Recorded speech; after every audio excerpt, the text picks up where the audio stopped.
Mis queridos amigos y hermanos, sean todos bienvenidos en el nombre de nuestro Señor Jesucristo a una nueva edición de su comentario al texto bíblico sobre el cual la lección de la escuela sabática está basada. Y es sencillamente un privilegio concedido por el cielo comentar para ustedes la lección número 2 de nuestro presente folleto de escuela sabática, que tratando sobre el Evangelio de Marcos, hoy nos trae un día en el ministerio de Jesús. Vamos a estudiar Marcos capítulo número 1, versículos 16 al 45. Y es el deseo de nuestros corazones que Jesucristo sea exaltado bien alto delante de nosotros, para que le veamos y seamos transformados por su poder renovador, por su poder infinito que libera a todo aquel que cree de cualquier atadura que el diablo haya podido hacer con nosotros. Cristo Jesús, contemplándolo, imitándole, viéndole, cada día más es lo que nos transforma a su imagen y semejanza.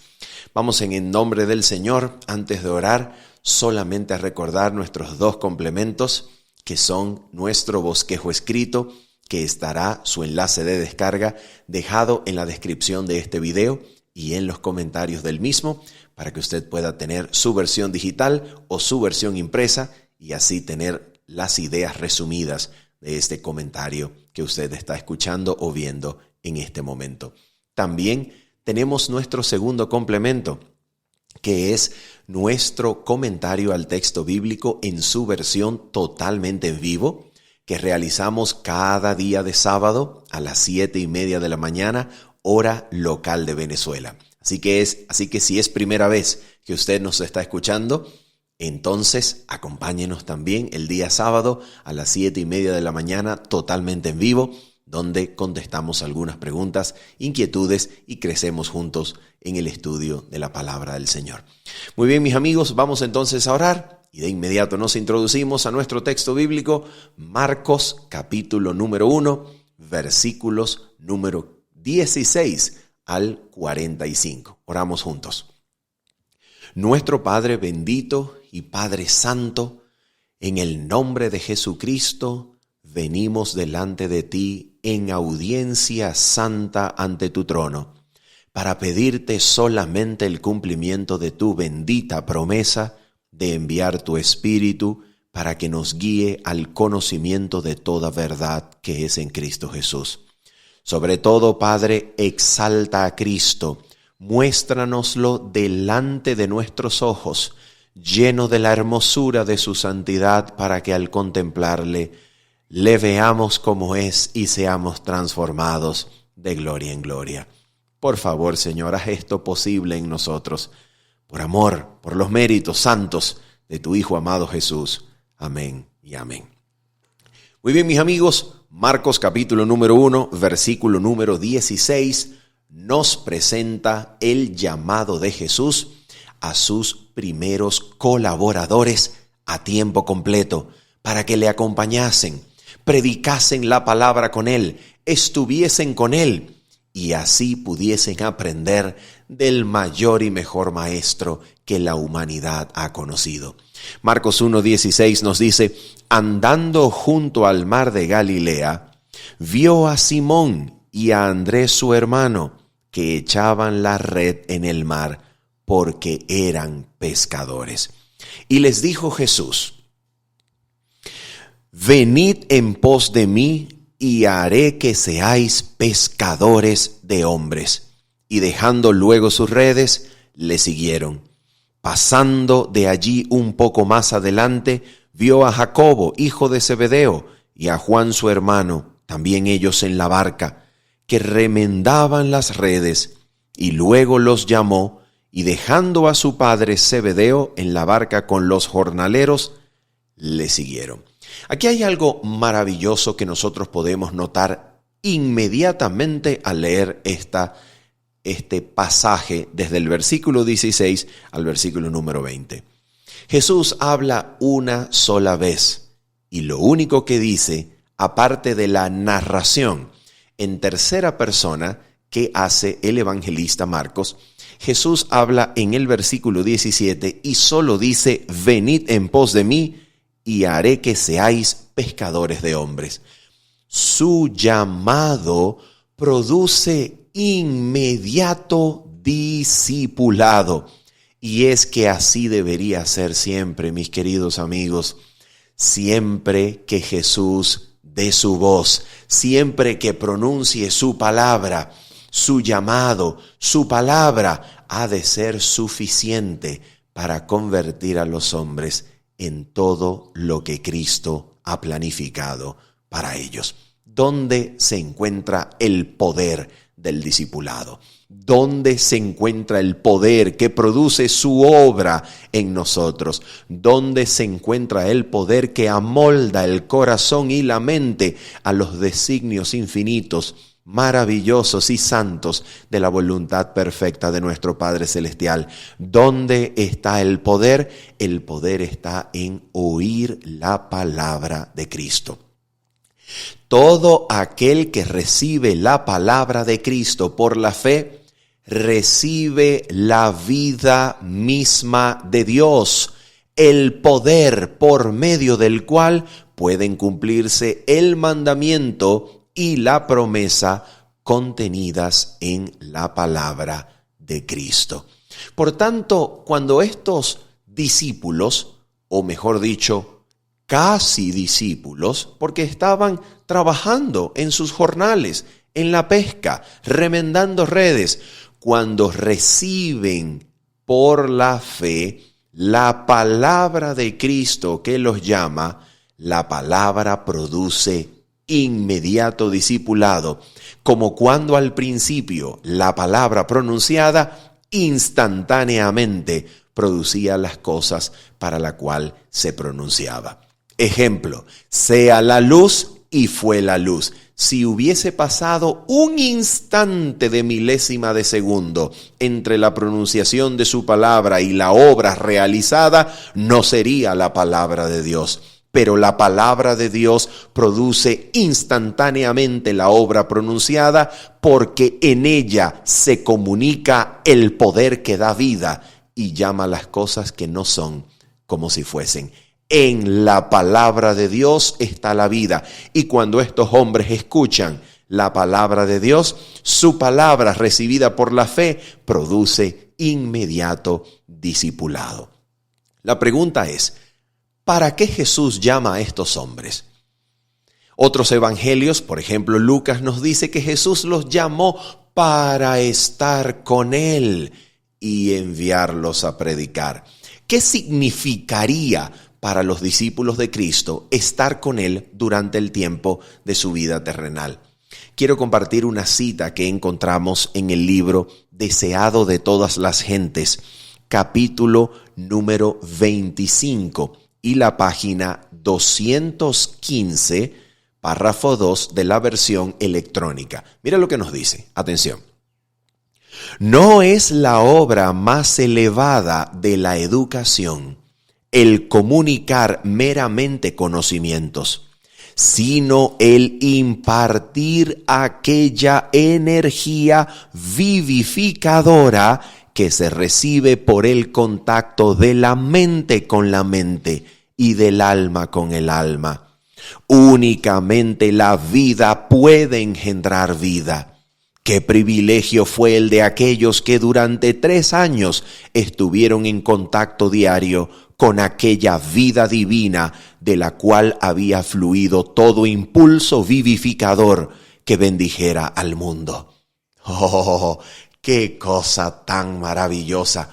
Cristo los llama para que ellos estén en contacto con Él, para que estén en contacto con la mente cuyo toque vivifica el alma, para que las facultades muertas del alma, siendo vivificadas por el toque vivificador de la vida, la mente de Cristo, pudiese convertirlos a ellos en canales por los cuales pudiera ahora fluir las aguas de salvación, los raudales de salvación y vida que habían de vivificar, bendiciendo así al mundo. De eso se trata, la razón por la cual Cristo los une a Él, para darles poder vivificador, para que así su vida bendijese al mundo. Por medio de sus discípulos, aún el día de hoy, Cristo quiere bendecir, vivificar al mundo, pero solamente la vida puede engendrar vida. Por tanto, Cristo quiere vivificarte a ti, quiere tocarte con su poder y toque vivificador, para que tu vida, en contacto con alguna otra vida, pueda vivificar las facultades muertas del alma en otras personas, y así, por medio de ti, los abundantes raudales de salvación y gracia toquen a otras personas. Eso es hacer discípulos, según el llamado y palabra del Maestro. Vamos a seguir leyendo, por favor, Marcos capítulo número 1. Y vamos a comenzar a leer ahora desde el versículo número 21. ¿Qué dice la palabra del Señor? Dice así, atención. Y entraron en Capernaum, y los días de reposo, entrando en la sinagoga, enseñaba. Sigue diciendo. Y se admiraban de su doctrina, porque les enseñaba como quien tiene autoridad, y no como los escribas. Pero había en la sinagoga de ellos un hombre con espíritu inmundo que dio voces diciendo: «Ah, ¿qué tienes con nosotros, Jesús Nazareno? ¿Has venido para destruirnos? Sé quién eres, el Santo de Dios». Pero Jesús les reprendió diciendo: «Cállate y sal de él». Y el espíritu inmundo, sacudiéndole con violencia y clamando a gran voz, salió de él. Y todos se asombraron de tal manera que discutían entre sí, diciendo: «¿Qué es esto? ¿Qué nueva doctrina es esta, que con autoridad manda aún a los espíritus inmundos y le obedecen?» Y muy pronto se difundió su fama por toda la provincia alrededor de Galilea. Atención con lo que está sucediendo aquí. Es muy, muy importante que nosotros entendamos en primer lugar lo que el texto bíblico nos dice en relación con la calidad de la doctrina expuesta por Jesucristo. La calidad de la doctrina es que en esencia Jesús enseñaba con autoridad y no como los escribas. ¿Qué autoridad, qué poder es ese? Escuchen bien, es el poder de la palabra de Dios. Es el poder que se encuentra en la palabra. Lo que Jesús hacía es exponer la palabra tal como la palabra está escrita, creyendo, ejerciendo fe y haciendo que los que oían la palabra sintiesen por la fe el poder vivificador de ella.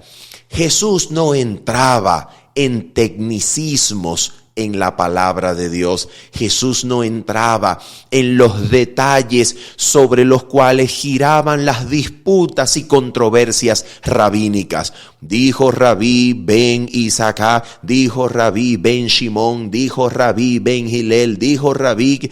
No, Jesús no citaba la autoridad de los hombres, porque cuando la Biblia se expone citando y engrandeciendo la autoridad de los hombres que la han llenado de tecnicismos y disputas, ¿sabe lo que sucede con la Biblia?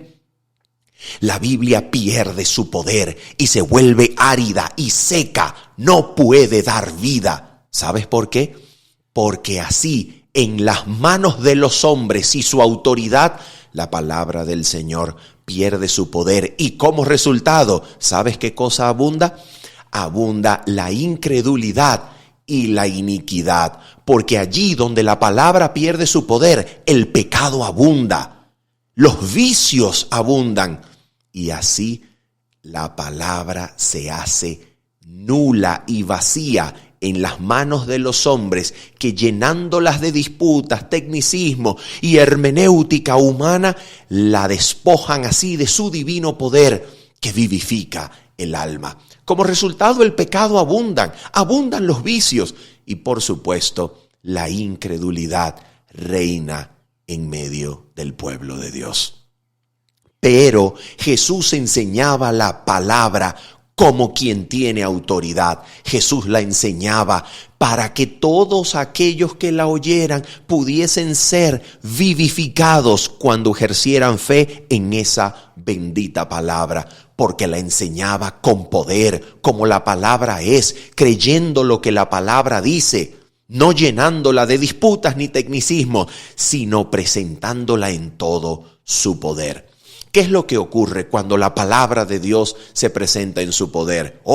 Había un hombre allí que quiso ser libertado, un hombre que quiso que Cristo lo limpiara, lo purificara, perdonando sus pecados y limpiando la maldad de su corazón.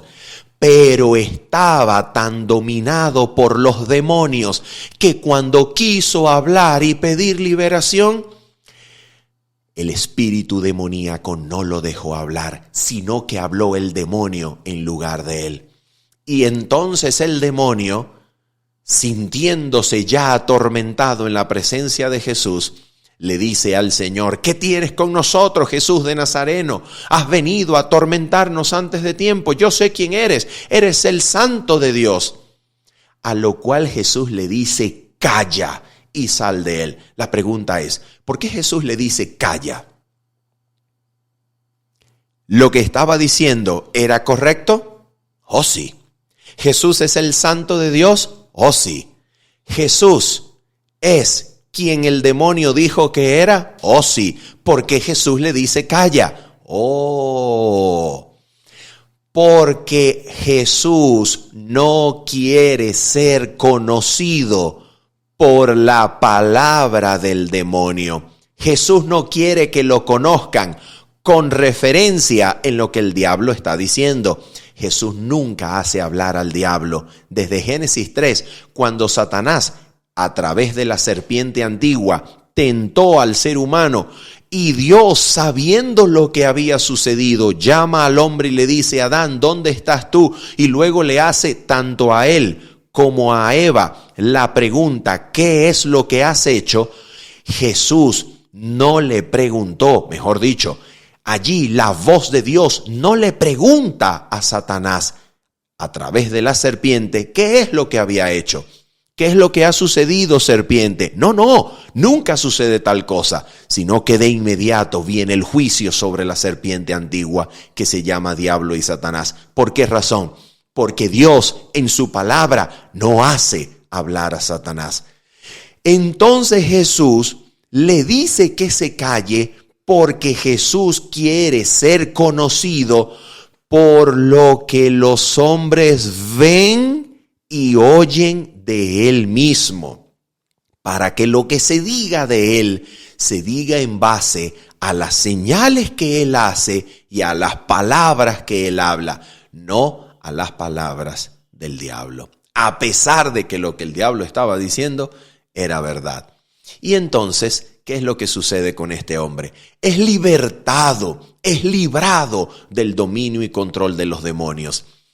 Quiero leer una cita que se encuentra en el Deseado de todas las gentes, en los primeros capítulos, con especificidad el capítulo número 3, para que tú veas de qué se trata este tipo de liberación que Jesús estaba realizando, no solo con este hombre, sino con los demonios que iba a expulsar de los hombres durante su ministerio.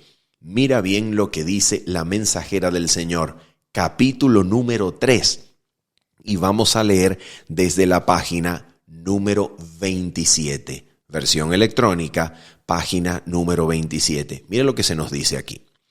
El engaño del pecado había llegado a su culminación. Habían sido puestos en operación todos los medios de depravar las almas de los hombres. El Hijo de Dios, mirando al mundo, contemplaba sufrimiento y miseria. Veía con compasión cómo los hombres habían llegado a ser víctimas de la crueldad satánica. Miraba con piedad a aquellos a quienes se estaba corrompiendo, matando y perdiendo. Habían elegido a un gobernante que los encadenaba como cautivos a su carro.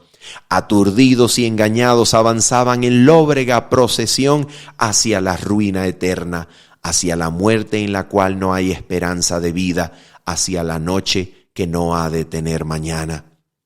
Ahora escucha esto. Es impresionante lo que ella va a decir ahora. Escucha con atención. Dice ella de la siguiente manera: los agentes satánicos estaban incorporados con los hombres. Los cuerpos de los seres humanos hechos para ser morada de Dios habían llegado a ser habitación de demonios. Los sentidos, los nervios, las pasiones, los órganos de los hombres eran movidos por agentes sobrenaturales en la complacencia de la concupiscencia más vil. La misma estampa de los demonios estaba grabada en los rostros de los hombres que reflejaban la expresión de las legiones del mal que los poseían. Fue lo que contempló el Redentor del mundo. ¡Qué espectáculo para la pureza infinita! ¿Te das cuenta cómo aquí el dominio de los demonios sobre el ser humano implicaba control sobre los órganos, los sentidos, las pasiones corporales? ¿Te das cuenta que el cautiverio era un dominio que incluía no solamente los pensamientos de los hombres, sino sus propios cuerpos? Es una cosa impresionante. La pregunta es, ¿qué es lo que Cristo en este contexto quiere realizar? Mira lo que Él quiere realizar. Según la misma cita, algunos párrafos posteriores, ella dice lo siguiente. Atención con esto. Mira lo que ella dice aquí. Nos va a decir qué es lo que Cristo vino a realizar en este contexto de dominio de los demonios. Atención, dice así. A pesar de la perversidad de los hombres, hubo siempre indicios de misericordia. Y llegada la plenitud del tiempo, la divinidad se glorificó derramando sobre el mundo tal efusión de gracia sanadora, tal diluvio, dice en inglés, de gracia sanadora, que no se interrumpiría hasta que se cumpliese el plan de salvación. Satanás se estaba regocijando de que había logrado depravar la imagen de Dios en la humanidad. Entonces vino Jesús a restaurar en el hombre la imagen de su Hacedor. Nadie, excepto Cristo, puede amoldar de nuevo el carácter que ha sido arruinado por el pecado. Él vino para expulsar a los demonios que habían dominado la voluntad. Vino para levantarnos del polvo, para rehacer según el modelo divino el carácter que había sido mancillado, para hermosearlo con su propia gloria. ¿Qué cosa es lo que Cristo viene a hacer aquí? Cristo viene a dar a la humanidad tal diluvio, tal efusión de gracia sanadora, que los demonios eran expulsados de la voluntad y el ser entero podía ser restaurado a la imagen del Creador. Jesús no viene a darnos un evangelio que puede solamente justificarnos, salvarnos en términos legales, como si Cristo fuese solamente una especie de experto abogado que hace que con respecto a Dios y la legalidad del cielo estemos en buenos términos. No. Jesús viene a derramar diluvio de gracia sanadora para que su gracia expulse los demonios que dominan la voluntad y el ser humano pueda ser libre y ser rehecho a la imagen bendita del Creador. Imagen que incluye todo, imagen que incluye restauración del ser entero, de los pensamientos, de la voluntad, de lo que sucede con el cuerpo y la manera en la que vivimos en el cuerpo. Jesús ha de restaurar y quiere restaurar el ser entero. Vamos a leer entonces, seguimos con los versículos 29 al 34. Dice lo siguiente: al salir de la sinagoga, vinieron a casa de Simón y Andrés con Jacobo y Juan. Y la suegra de Simón estaba acostada con fiebre, y enseguida le hablaron de ella. Entonces él se acercó y la tomó de la mano y la levantó, e inmediatamente le dejó la fiebre, y ella le servía. Tener fiebre en la antigüedad significaba que si la persona de manera milagrosa o por una gracia del Espíritu de Dios no se recuperaba, la persona iba a morir, porque generalmente la fiebre tiene que ver, sabemos hoy, con procesos bacterianos o virales. Esta mujer, sin embargo, inmediatamente fue sanada, dejándole la fiebre cuando Jesús la toca y la levanta. Bendito sea el toque vivificante del Maestro Celestial que imparte vida y poder al ser entero. ¿Y para qué? Esta mujer le servía. Apenas fue sanada. Todo aquel que nace en el reino de los cielos nace como un misionero, porque es imposible callar lo que hemos visto y oído acerca de él. Aquel que es sanado, aquel que es restaurado, hará exactamente lo que la suegra de Pedro hacía: servirles. Bendito sea el nombre del Señor. Hebreos capítulo 9, versículo 13 y 14 nos dice que si la sangre de los toros y de los machos cabrío y la becerra rociada a los inmundos santificaban para la purificación de la carne, cuánto más la sangre de Cristo, que según el Espíritu eterno se entregó sin mancha a Dios, ¿qué hará? Limpiará vuestras conciencias de obras muertas. ¿Para qué? Para que sirváis al Dios vivo. Para servir al Dios vivo solamente hace falta que Cristo nos limpie con su sangre expiatoria. Bendito sea el Señor. Sigue diciendo el versículo número 32. Cuando llegó la noche, luego que el sol se puso, le trajeron todos los que tenían enfermedades y a los endemoniados. Y toda la ciudad se agolpó a la puerta y sanó a muchos que estaban enfermos de diversas enfermedades, y echó fuera muchos demonios y no dejaba hablar a los demonios porque le conocían. De nuevo, Jesucristo no quiere ser conocido por lo que los demonios digan acerca de él. Jesucristo quiere ser conocido por lo que las personas ven y oyen de él, para que se hagan una imagen de Cristo que provenga de haber contemplado lo que él hace y dice en medio de ellos.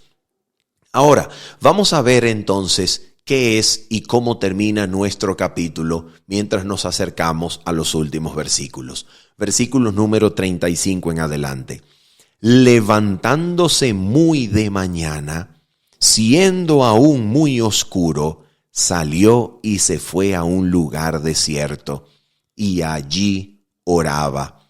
Y le buscó Simón y los que con él estaban, y hallándole le dijeron: todos te buscan. Él les dijo: vamos a los lugares vecinos para que predique también allí, porque para esto he venido. Y predicaba en las sinagogas de ellos en toda Galilea, y echaba fuera los demonios. Dos cosas que decir acerca de este texto maravilloso. Jesús oraba desde muy temprano en la mañana, oraba.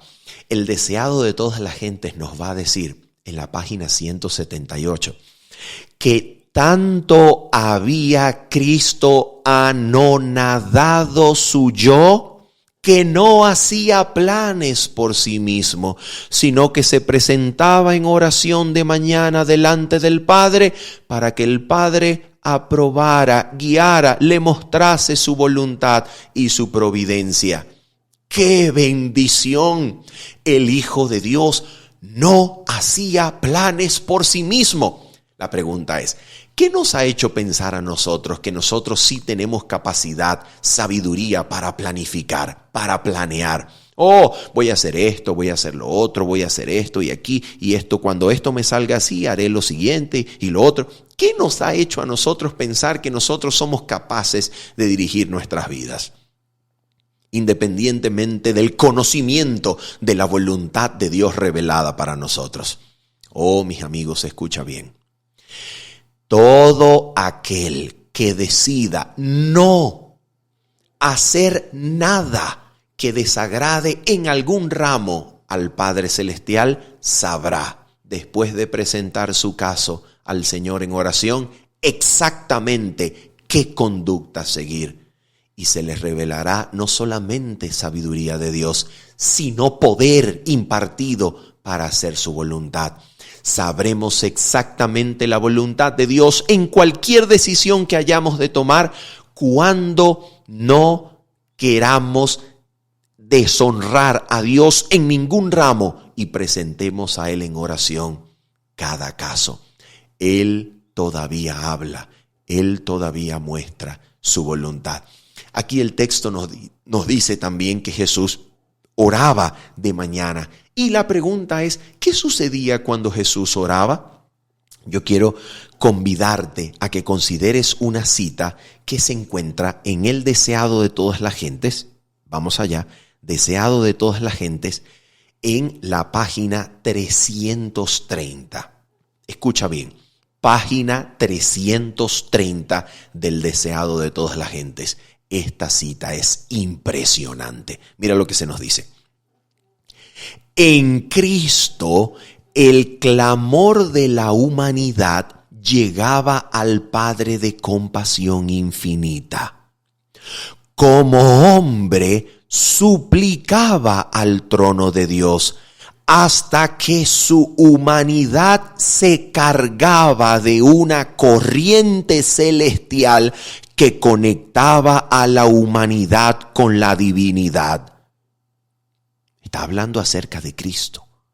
¿Te das cuenta lo que ella dice que sucedía con él cuando él oraba? Una corriente celestial descendía y recargaba su humanidad hasta que la humanidad era conectada con la divinidad por medio de la oración que Cristo realizaba. ¿Te das cuenta qué cosa maravillosa? Ahora mira esto. Por medio de la comunión continua, recibía vida de Dios a fin de impartirla al mundo. ¿Te das cuenta lo dependiente que era Cristo del Padre? Recibía vida de Dios mediante la comunión con Dios en oración para impartirla y vivificar así al mundo. Y mira cómo termina la cita. Escucha esto. Esto es más impresionante todavía. Escucha esto.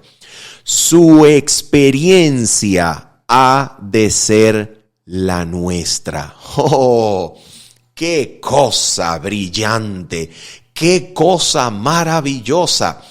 La experiencia de Cristo de orar y entrar en comunión con el Padre, recargándose de una corriente celestial que conectaba la humanidad con la divinidad e impartía vida para que Cristo la impartiese al mundo, ha de ser nuestra experiencia. Oh, bendito y santo sea el nombre del Señor. Escucha esto, atención, advertencia. Aquí la incredulidad va a intentar saltar a tu mente y decir, no, esas son palabras bonitas, palabras de adorno, palabras de linda homilía y hermenéutica. Pero eso en realidad no sucede. Eso en realidad no es así. O sea, No es nuestra experiencia, nunca puede ser la experiencia de Cristo, porque nuestra naturaleza es demasiado débil y degradada, y Cristo no era así, Cristo era distinto. Escúchame, que la incredulidad no haga su trabajo en tu mente. Pon tu mente no en razonamientos silogísticos humanos, filosóficos, especulativos. Pon tu mente en las promesas reveladas. Cuando crees las promesas reveladas, participas del poder de la naturaleza divina que habilita al hombre para huir de la concupiscencia que degrada al mundo. Pon tu mente en las promesas reveladas. Créele a las promesas reveladas. Y el Señor hará contigo como hacía con Cristo, recargarlo con una corriente celestial e impartirle vida para vivificar así al mundo. Créelo, aférrate a la revelación y el Señor lo hará contigo en esta vida. Seguimos leyendo. Mira lo que se nos dice aquí también en Marcos capítulo número 1, versículo 40 en adelante. Dice así el texto bíblico: vino a él un leproso, rogándole, e hincada la rodilla le dijo: si quieres, puedes limpiarme. Y Jesús, teniendo misericordia de él, extendió la mano y le tocó, cosa que no estaba permitida, pues quien tocase a un leproso quedaba ritualmente inmundo y debía esperar hasta cierto tiempo, en algunos casos hasta la tarde, y luego de lavarse podía volver a entrar en el campamento. Pero aquí dice la Biblia que Jesús le tocó y le dijo: quiero, sé limpio. Y así que él hubo hablado, fíjate, en el instante, ipso facto, cuando habla, en el instante en que habla, atención, al instante la lepra se fue de aquel y quedó limpio. Entonces le encargó rigurosamente y le despidió luego y le dijo: mira, no digas a nadie nada, sino ve, muéstrate al sacerdote y ofrece por tu purificación lo que Moisés mandó para testimonio a ellos. Pero oído él, comenzó a publicarlo mucho y a divulgar el hecho, de manera que ya Jesús no podía entrar abiertamente en la ciudad, sino que se quedaba fuera en los lugares desiertos y venían a él de todas partes. Ok, vamos a comenzar comentando lo último y luego comentamos lo primero acerca de la sanación del leproso por medio del toque vivificador de Cristo Jesús. Ok, lo último. ¿Por qué razón Jesús le dice: mira, no digas nada, sino ve y muéstrate al sacerdote presentando la ofrenda que mandó Moisés? ¿Por qué Jesús dice eso? Ok, atención. Si los sacerdotes escuchaban y sabían que este hombre había sido sanado por Jesús, ¿qué crees tú que iba a ocurrir con el juicio pronunciado por el sacerdote que declaraba limpio o inmundo a un leproso? ¿Qué crees tú que iba a ocurrir? Pues el juicio de los sacerdotes, prejuiciado por la información de que era Jesús el que lo había sanado, pues se iba a inclinar a declarar a este hombre impuro aún. Buscaría cualquier cosita para decir: no, todavía no está limpio. Según nuestras leyes, según lo que nosotros decimos, todavía el hombre no está limpio. ¿Por qué razón? Porque Jesús era el que lo había sanado. Por eso Jesús le dice: mira, no digas nada, ve y muéstrate al sacerdote, para que el sacerdote, sin prejuicio, evaluando la carne del que había sido inmundo, lo declarase limpio. Y el milagro de Jesús fuese un testimonio tanto para los sacerdotes como aquellos que, aprendiendo y escuchando el juicio del sacerdote, confirmaban así el poder milagroso de Jesús el Mesías. Esto es la razón por la cual Jesús le estaba diciendo, ve y no digas nada. Y esto también para evitar que el ministerio de Jesús fuese impedido por el poder que los sacerdotes tenían sobre el pueblo. ¿No ves que después de que este de que este leproso dijese eso, Jesús ya no podía entrar libremente a la ciudad? ¿Por qué razón? Precisamente porque los espías de los sacerdotes estaban allí para buscar cualquier cosa en Cristo para hacerlo reo de la autoridad de los alguaciles del templo y de los sacerdotes. Por eso Jesús quería que su ministerio no fuese acortado por la divulgación de su fama, porque cuando los sacerdotes escucharan que Jesús, que se decía ser el Mesías, estaba por allí, ellos iban a hacer todo por impedir que el ministerio de Jesús siguiese creciendo. ¿Por qué razón? Por las connotaciones políticas para el poder actual de la época que tenía el título de Mesías. El título de Mesías tenía necesariamente connotaciones políticas que harían que las relaciones del pueblo judío con Roma pudiesen ser estropeadas.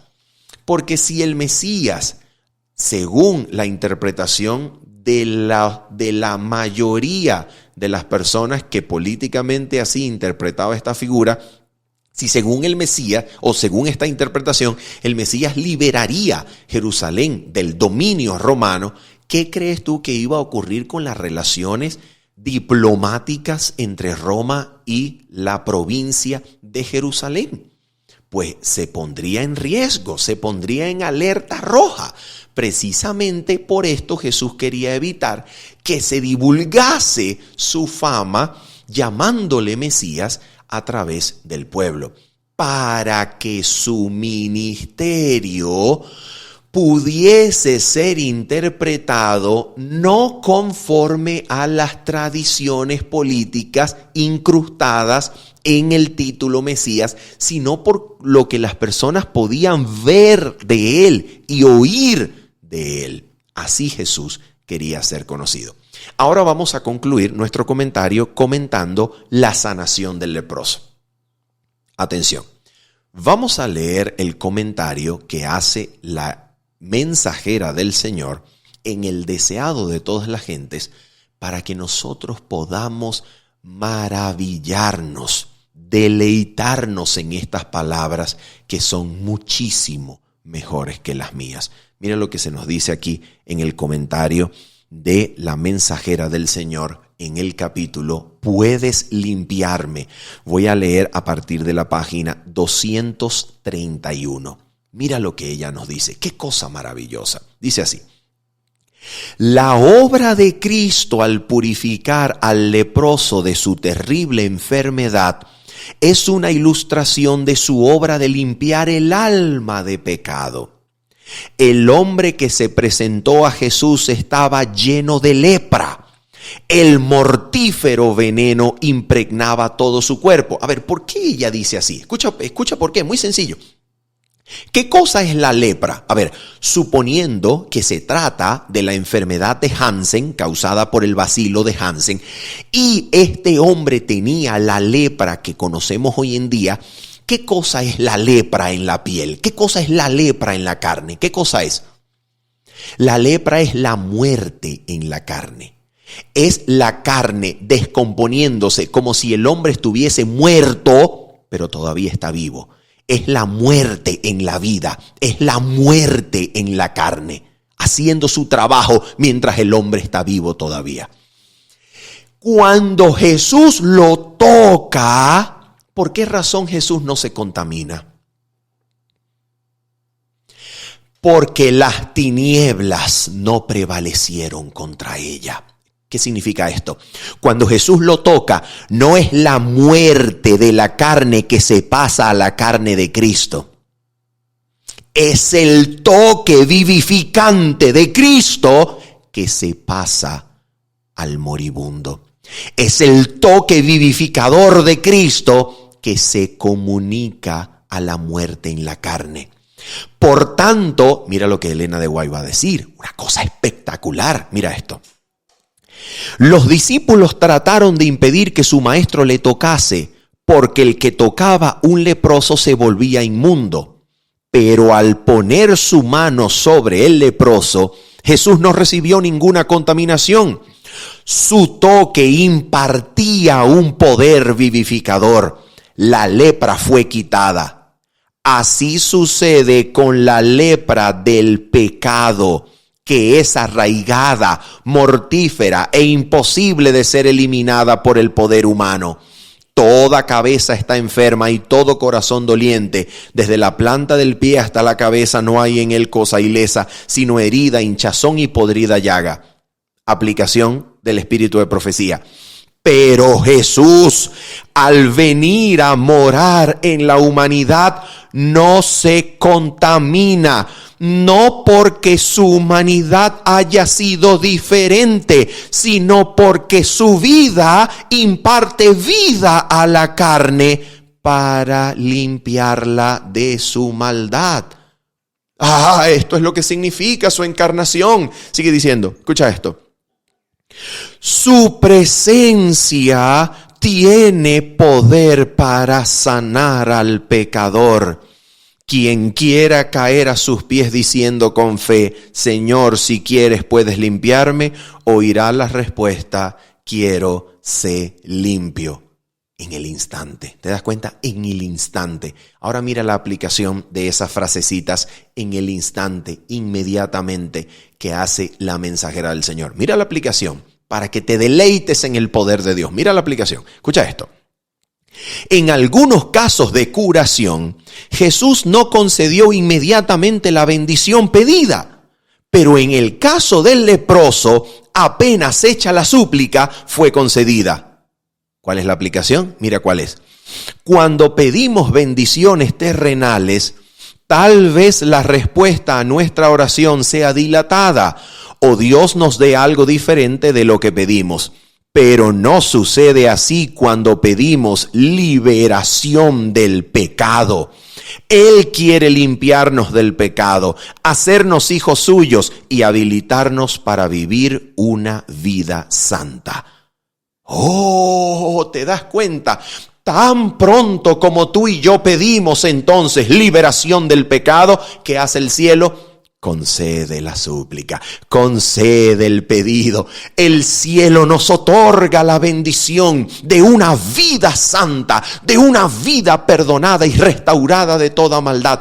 Cuando le pedimos al cielo liberación por el pecado, el cielo entero, ¿qué es lo que va a responder? Quiero ser limpio, porque Él quiere darnos perdón y habilitarnos para vivir una vida santa. Para eso vino, para eso se encarnó, para eso predicó, para eso sanó, para mostrarnos lo que su poder puede hacer con aquellos que creen y de rodillas le claman, Señor, si quieres, puedes limpiarme. Bendito sea el nombre de Jesucristo, que es poderoso para hacer su obra perfecta en nosotros. Habiendo dicho esto y esperando que el Señor pueda bendecirte por este comentario, que tu vida pueda ser edificada en el poder de Jesucristo, nos despedimos de ti el día de hoy diciéndote, nos vemos el día sábado, 7:30 de la mañana.